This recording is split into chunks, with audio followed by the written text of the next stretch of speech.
Salut à tous la team OL, Thomas Show pour OL Fan TV. Très heureux de vous retrouver pour une nouvelle vidéo.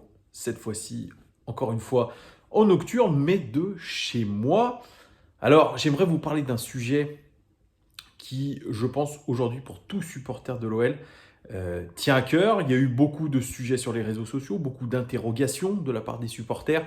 Ce sujet, c'est par rapport à la gestion des jeunes joueurs de l'Olympique Lyonnais. Pourquoi des joueurs comme Gouiri, comme Cherki, comme Cacré, comme Barre, comme Kalulu, eh bien aujourd'hui ne sont pas impliqués comme ils devraient l'être dans le projet de l'Olympique Lyonnais. Alors j'ai essayé de récupérer quelques informations. Alors, chacun a ses sources à droite à gauche. Moi, j'en ai pas beaucoup, mais j'ai essayé par le peu de sources que j'avais de comprendre un petit peu pourquoi cette gestion des jeunes était très compliquée à l'Olympique Lyonnais, pourquoi on ne faisait pas confiance aux jeunes.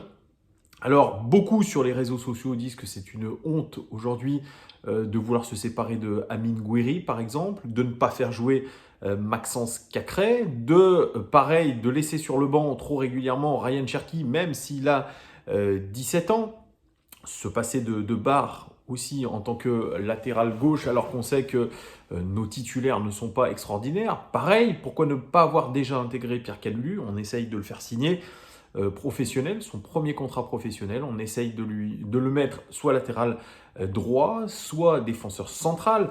Pourquoi tous ces jeunes-là ne jouent-ils pas plus alors que nous avons des titulaires qui sont plus que moyens, hein, des joueurs avec des statuts à l'Olympique Lyonnais, des joueurs qu'on a souvent beaucoup payés, à qui on a mis des gros contrats?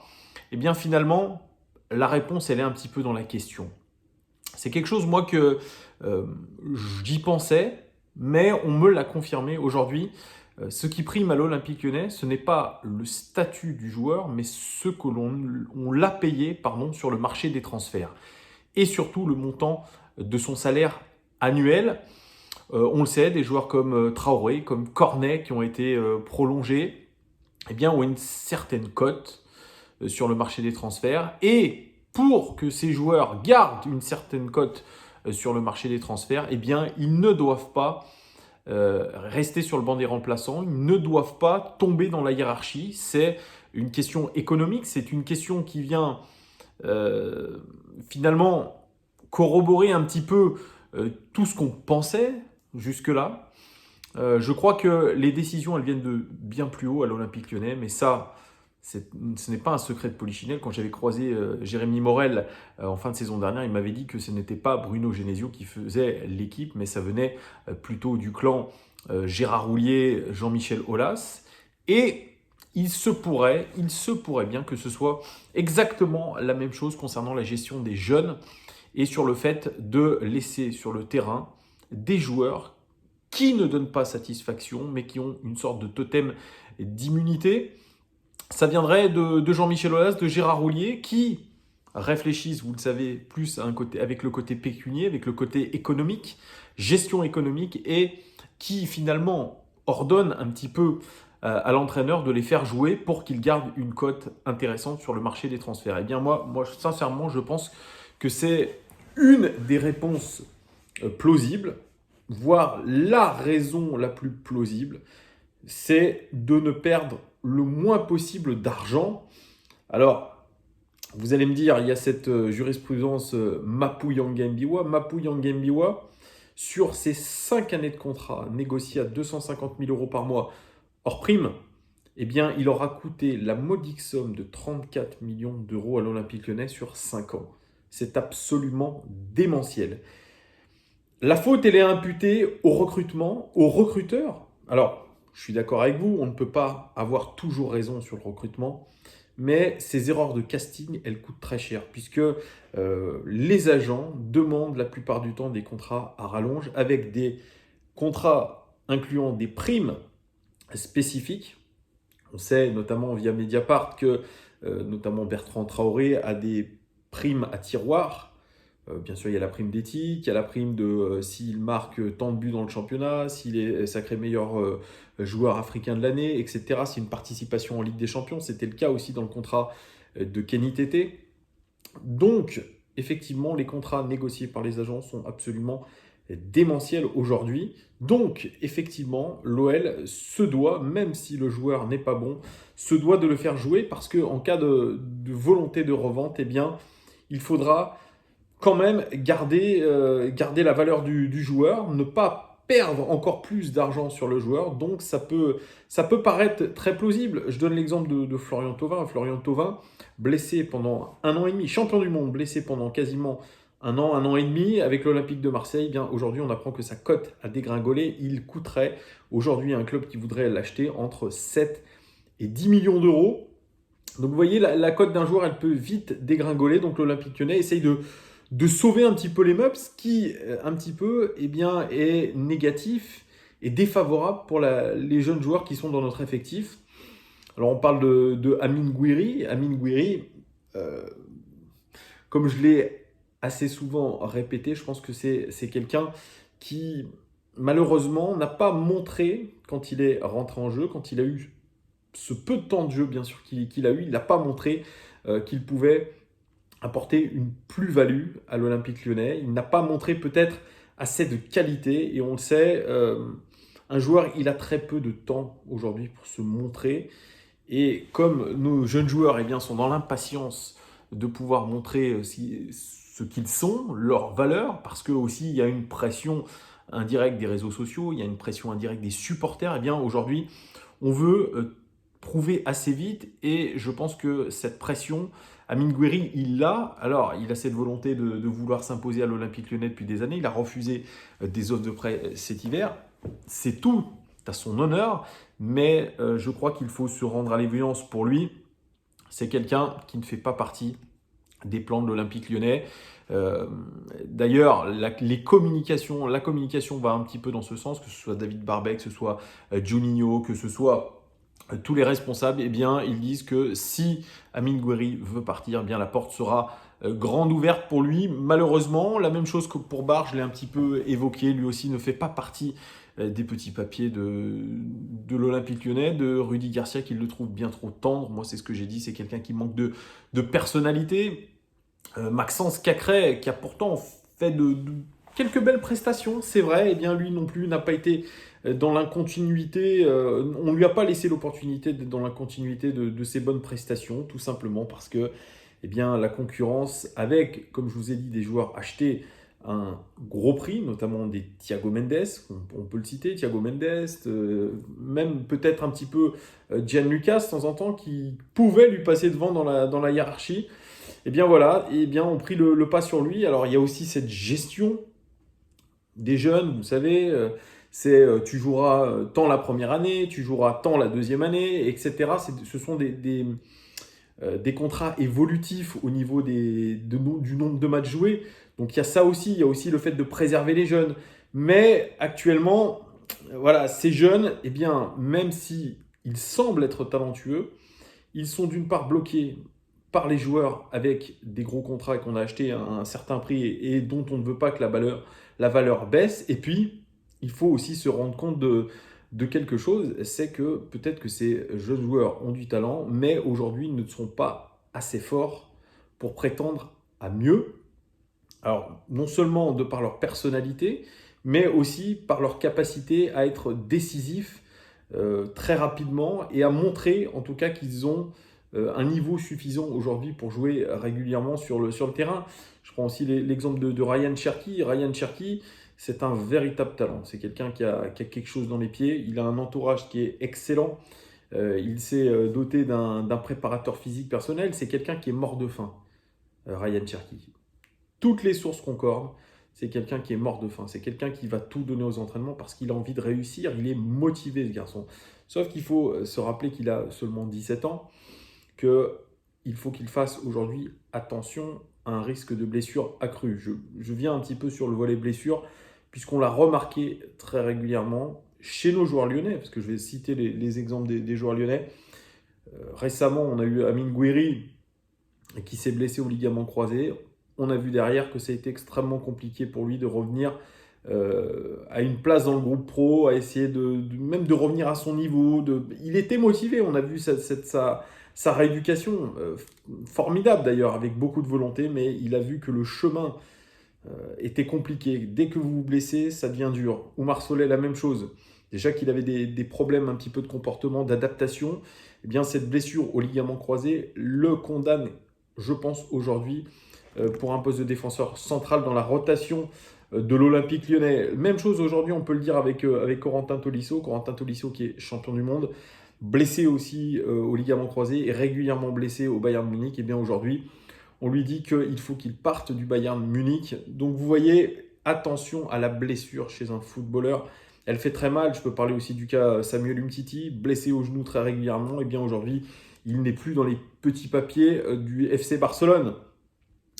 Je fais un petit peu des transitions un peu peut-être maladroites, mais pareil, si on parle un petit peu, on dit souvent sur les réseaux sociaux, oui, mais à l'époque, quand on avait du Tolisso, du Lacazette, du Fekir, j'en oublie peut-être du Ghezal, eh bien c'était du Umtiti, c'était des purs produits du centre de formation lyonnais qui ont permis peut-être de faire des belles heures sous Bruno Genesio, peut-être de temps en temps de sauver la face de Bruno Genesio. Mais est-ce qu'on peut dire aujourd'hui que cette génération-là eh bien, était plus forte que celle d'aujourd'hui, de celle qui arrive? Je pense que oui. Je pense que la génération qu'on a eue dans les années, je dirais 2013, 2017, 2018, voilà, eh bien aujourd'hui est plus forte que cette génération des Cacré, des Guiri, des Cherki, des Da Silva, des Kalulu. Je pense qu'il y avait beaucoup plus de qualité à l'époque et ils ont été capables de vraiment montrer ce dont ils étaient capables plus rapidement qu'aujourd'hui. Aujourd'hui, même si on a un centre de formation qui est bon, qui fait partie des meilleurs centres de formation d'Europe et du monde, eh bien aujourd'hui ce n'est pas assez. L'Olympique Lyonnais préfère s'appuyer sur des joueurs d'expérience, sur des joueurs qu'ils vont acheter plutôt que de miser sur leur centre de formation. Il y a du talent, certes, mais aujourd'hui, il n'y a pas assez de leaders chez ces jeunes. C'est quelque chose qui fait mal parce que aujourd'hui, un jeune essaye de s'affirmer. Vous voyez des jeunes dans la rue, des jeunes dans votre entourage. Je parle de jeunes, des jeunes qui ont 18, 20 ans. Eh bien, il y en a très peu aujourd'hui qui s'affirment singulièrement. Ce sont aujourd'hui des moutons, des jeunes qui suivent des modes, qui sont tous un petit peu stéréotypés. Et ils ont du mal à prendre une place de leader, ils ont du mal à avoir une vraie personnalité. Une personnalité qui va les faire sortir du lot. Aujourd'hui, c'est ce qui manque à ces jeunes. Et c'est ce qui pousse les dirigeants un petit peu à se tourner vers des joueurs d'expérience, des joueurs, des leaders capables de secouer un petit peu le cocotier quand ça ne va pas. C'est ce qui manque et aujourd'hui, aucun des jeunes n'est capable de prendre ce lead, même si, j'en conviens, c'est compliqué peut-être pour un joueur de 20 ans de faire régner l'ordre dans un vestiaire, mais en tout cas, même dans sa catégorie d'âge, il n'est pas capable aujourd'hui, un jeune, eh bien de faire monter un petit peu les autres, de faire tirer les autres dans le même sens. Je vais parler un petit peu aussi du cas d'Oussem Aouar. Oussem Aouar, il est jeune, il a 21 ans. Oussem Aouar, il est très jeune. On lui a donné le capitanat, mais pourtant, il n'a pas cette âme de leader. Il ne transpire pas quelqu'un qui a une grosse personnalité. Et ça, aujourd'hui, ça fait défaut à tous ces jeunes. C'est malheureux, mais c'est la réalité. Notre leader aujourd'hui, nos leaders, je dirais, c'est Anto Lopez, Léo Dubois peut-être, Marcelo et puis Memphis Depay. Mais voilà, Memphis Depay, lui, c'est vrai, il a une vraie personnalité. Il s'est forgé une personnalité avec une enfance peut-être difficile. Peut-être qu'il se met dans un personnage, peut-être. Mais aujourd'hui, c'est lui le leader. C'est lui avec Anto Lopez, voilà, avec Léo Dubois, avec Marcelo, qui sont les véritables leaders. Mais, vous voyez, même si on avait ces leaders-là, eh bien, malheureusement, ils n'ont pas pu, je pense, insuffler quelque chose à notre équipe. Il faut se rendre compte, c'est un échec. Donc, on ne peut pas se permettre d'avoir que seulement 3 ou 4 leaders. On a besoin aujourd'hui de peut-être 11 leaders, je dis pas 11 titulaires, mais 11 leaders dans un vestiaire. Je dis 3-4, c'est trop peu. C'est trop peu. Donc voilà, c'est pour ça un petit peu que tous ces jeunes sont pas forcément dépréciés, mais on ne leur prête pas l'attention aujourd'hui maximum parce qu'on n'est pas convaincu aujourd'hui, à court terme, qu'ils soient des véritables joueurs de devoir, des joueurs qui vont tout donner pour le maillot lyonnais. On les voit plutôt aujourd'hui comme des individualités ou des joueurs manquant de caractère. Alors, j'entends déjà vos critiques. Hein. Bien sûr, je ne demande pas à un joueur de 20 ans, de 18 ans, 19 ans d'avoir déjà la bouteille de quelqu'un qui en a 34. Non, ce n'est pas ça. Mais en tout cas, d'avoir la responsabilité aujourd'hui de peut-être étoffer sa personnalité, essayer de devenir plus mature parce que aujourd'hui, on a des jeunes joueurs qui réclament beaucoup via leur entourage, qui réclament des gros salaires, des gros contrats, qui estiment aujourd'hui être déjà des cracks. Via les réseaux sociaux, on essaye de les monter. Donc, effectivement, on doit être exigeant avec ces jeunes parce que aujourd'hui, ils s'estiment à 18-19 ans comme déjà des futurs grands joueurs, voire même déjà des grands joueurs pour certains.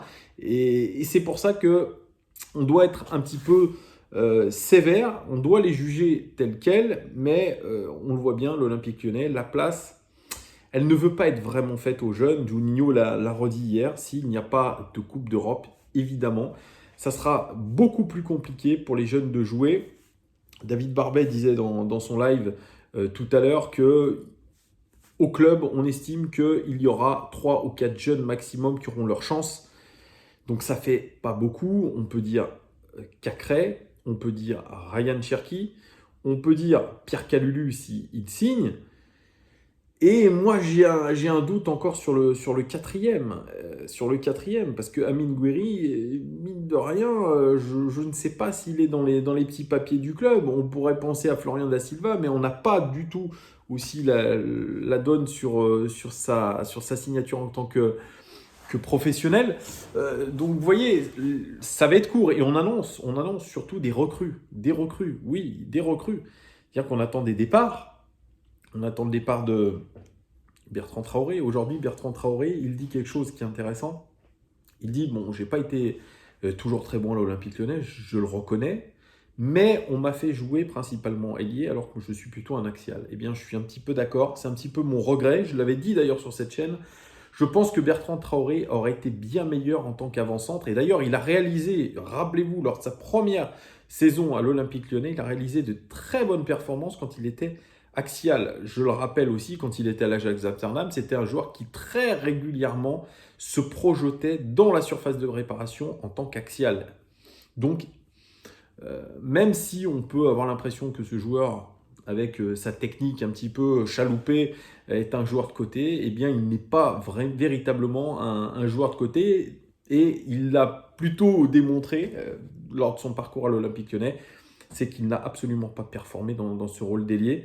Voilà, donc Bertrand Traoré, lui, ne sera pas retenu, évidemment. On parle aussi de Fernando Marsal, qui, pareil, si offre pour lui, eh bien, partira. Lui non plus n'aura pas vraiment convaincu à l'Olympique Lyonnais, c'est le moins qu'on puisse dire. Pareil, Kenny Tété, on lui ouvre grand la porte. Ça ressemble aussi à une grosse erreur de casting, lui qu'on a recruté en même temps que Bertrand Traoré de l'Ajax Amsterdam. Raphaël non plus, on n'en est pas véritablement satisfait, il faut le dire, hein, il végète à l'OL.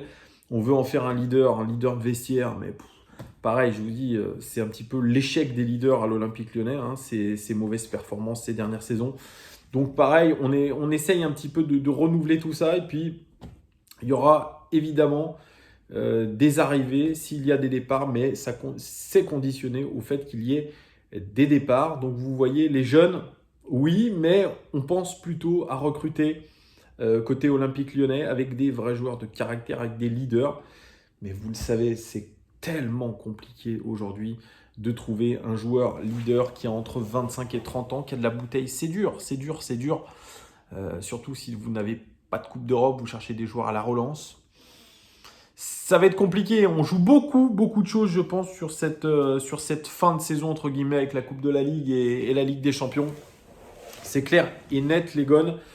on verra ce qui se passe. Et puis, dernière information, signée aussi David Barbet, qui est porte-parole du club. Hein, on ne le rappellera jamais assez. Hein, il travaille pour l'Olympique Lyonnais, même s'il ne veut pas l'avouer. Antonin Da Fonseca, qui n'est plus à la préparation physique, ou en tout cas qui avait été rétrogradé, eh bien, obtient un nouveau poste, et plutôt intéressant d'ailleurs à l'OL. Il devient responsable de la performance. Alors, moi qui croyais que c'était Paolo Rongoni qui était dans ce poste-là, eh bien, apparemment, on met Antonin Da Fonseca dans ce poste-là, puisque ça fait longtemps qu'il est dans ce club. On le rappelle, hein, c'est un vieux de la vieille, et aujourd'hui, il se donne l'opportunité d'être plutôt dans un poste d'analyse avec des données, des statistiques, etc. Et peut-être autour de lui, il y aura une équipe chargée de ça. Donc Paolo Rongoni redevient, je pense, un préparateur physique, préparateur mental. Moi, j'aimerais bien aussi en savoir plus sur Paolo Rongoni. Quel est son poste à l'Olympique Lyonnais? Voilà, que fait-il ou que va-t-il faire? Ça aussi, ça serait une bonne question à lui poser. Voilà les gones, j'espère que j'ai pas été trop long et trop fouillis. Dites-moi si vous êtes d'accord avec moi dans les commentaires. Est-ce que ce dont je vous ai parlé, les sources qui m'ont un petit peu aiguillé dans ce sens, ont les bonnes raisons du fait que les jeunes ne jouent pas assez? Voilà, dites-moi tout en commentaire. Je vous remercie vraiment, les gones, pour tous vos abonnements. Merci beaucoup de tous vos likes. Ça fait vraiment plaisir. J'espère continuer longtemps à évoquer avec vous, à créer du débat sur l'Olympique Lyonnais. L'aventure ne fait que commencer. Très bonne soirée à vous. Ciao!